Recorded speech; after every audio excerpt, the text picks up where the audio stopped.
네, 한희 기자, 정치부 김민지 기자 나와 있습니다. 한동훈 비대위원장 취임 직후부터 이재명 대표와 직접 격돌하는 모양새입니다. 맞습니다. 발단은요, 이재명 대표가 아침에 올린 SNS 글이었습니다. 이 대표가 쌍방울 대북 송금의 본질은 정치검찰의 허위자백 강요라는 제목의 기사를 공유하면서 대명천지에 이런 짓을 이라고 검찰을 비판했거든요. 그러자 한동훈 위원장 출근길에 이재명 대표를 검사 사칭한 분이라고 규정하고 검사를 악마화하지 말라고 맞받았습니다. 이 대표가 과거 변호사로 활동하던 시절에 유죄 판결을 받은 이 검사 사칭 사건을 언급한 거죠.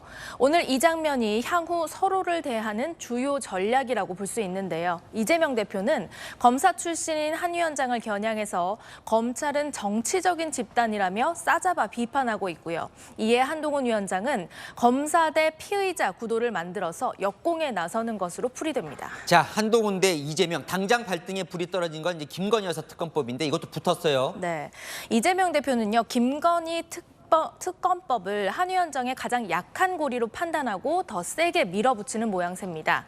과거 여당에서 했던 말이죠. 이 특검을 거부하면 범인이라는 말을 돌려주면서 압박했습니다.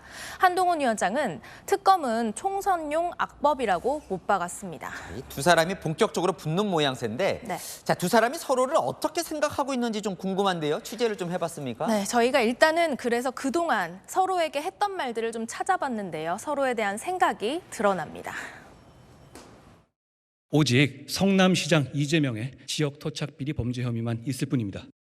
목표물을 잡을 때까지 하는 사법 사냥입니다.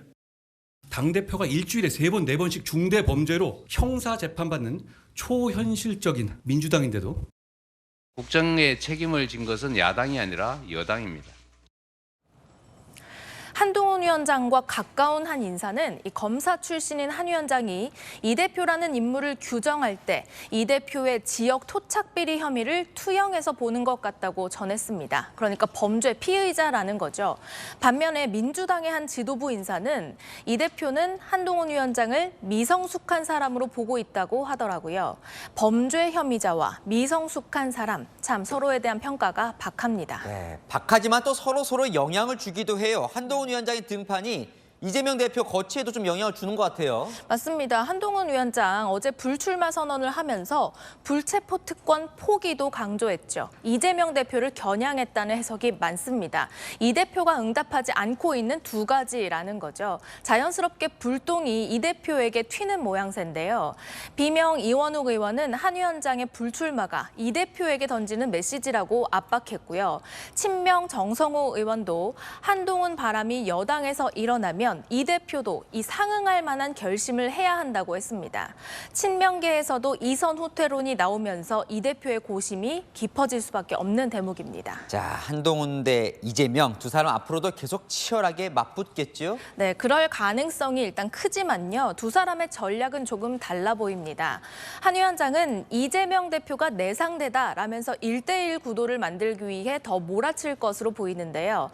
이재명 대표는 정면 대응은 자제하려는 모습입니다. 오늘도 기자들이 한 위원장에게 대해 묻자 답하지 않았는데요. 자신의 상대는 한 위원장이 아닌 윤석열 대통령이라는 거죠.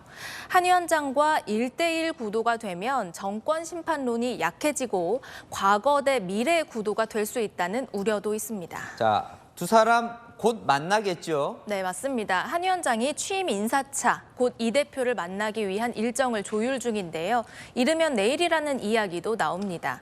장외에서 맞붙던 두 사람, 직접 대면했을 때 어떤 모습일지 또 어떤 대화를 나눌지 관심이 집중되고 있습니다. 정말 궁금해지네요. 아는 기자 김민지 기자였습니다.